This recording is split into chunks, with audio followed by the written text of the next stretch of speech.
En 1818, une loi douanière taxe les produits partant de Corse et détaxe ceux qui viennent du continent, ce qui a pour effet de priver la Corse de ses débouchés commerciaux traditionnels en Méditerranée.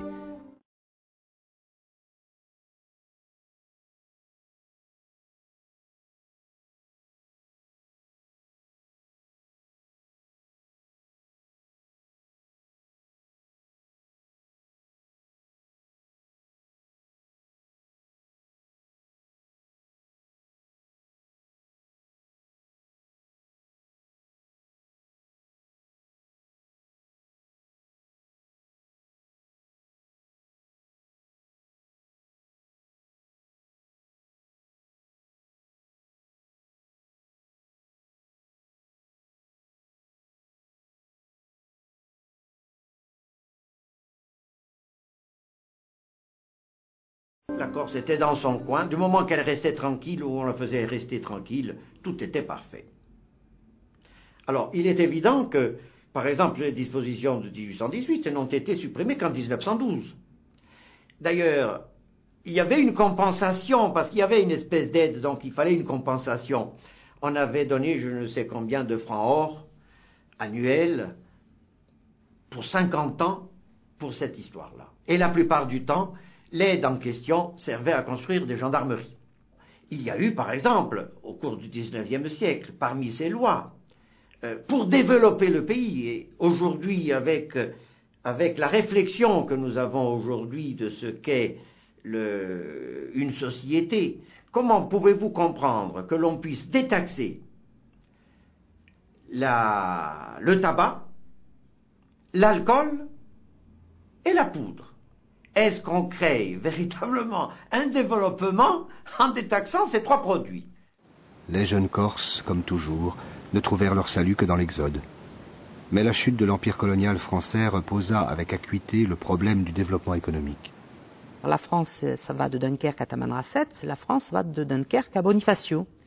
Et un territoire qui jusque-là n'avait servi qu'à soutenir la solidification de la République et l'entreprise coloniale, inutile de rappeler combien les Corses ont joué le jeu naturellement, puisque c'était un appel d'air pour éviter qu'il reste en Corse, et le clan a joué un rôle important là, de pourvoyeur de places et d'emplois dans les douanes, dans l'armée, dans les colonies, etc., etc., etc.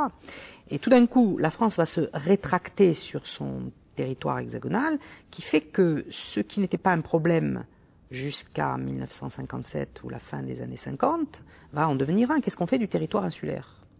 On va poser la question de savoir si, dans le plan d'action régionale de 1957, si la Corse ne va pas pouvoir récupérer certaines fonctions.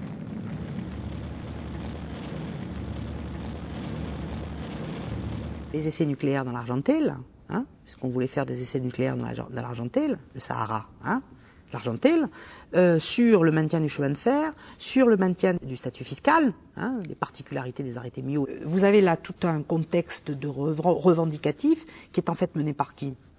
Par la classe politique traditionnelle, qui tout d'un coup se rend compte que peut-être qu'elle n'a pas bien joué le rôle qu'elle aurait dû jouer, qu'elle a trop joué le jeu de la solidarité républicaine, de la République, de l'empire colonial, et qu'aujourd'hui on est en train de proposer tout simplement que la Corse devienne un territoire de substitution par rapport à des possessions coloniales. Alors là, tout d'un coup, les élus se réveillent en disant « Mais attendez, mais nous, dans cette affaire, qu'est-ce qu'on fait ?» Dernière séquence, c'est que par exemple en 1957 ou 8 ou 9, je ne me souviens plus exactement des dates, il y avait déjà une colère corse, on faisait déjà sauter quelques sous-préfectures ou quelques perceptions, et le gouvernement, qui refusait de négocier avec des terroristes, en quoi il n'avait pas nécessairement tort, mais qui avait compris qu'il y avait un problème, a créé la Somivac, Société de mise en valeur de la Corse. Elle était dotée d'un important budget pour acheter des terres, les remembrer, c'est-à-dire redécouper les champs, détruire des haies, peut-être en creuser d'autres, irriguer, faire de nouvelles propriétés et les revendre. Il n'était pas question que la Somivac loue des terres et devienne un propriétaire, mais il était question qu'elle revende aux agriculteurs de Corse des terres en bon état.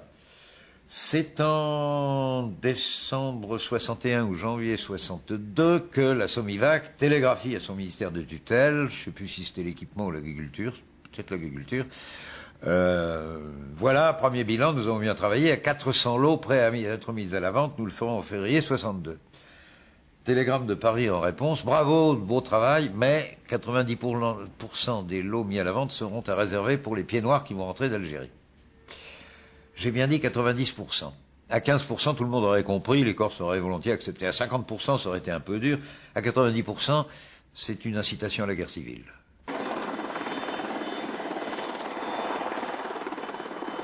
L'adoption par le Conseil des ministres en août 1971 du plan d'aménagement de la Corse mettra aussi l'île sur le feu. Ce plan prévoit de quadrupler le nombre de lits touristiques en 15 ans. Pire, il envisage de faire passer la population insulaire de 210 000 à 320 000 habitants par une immigration continentale et étrangère. Sur l'île, on parle aussitôt de disparition programmée du peuple corse, et le discours se radicalise.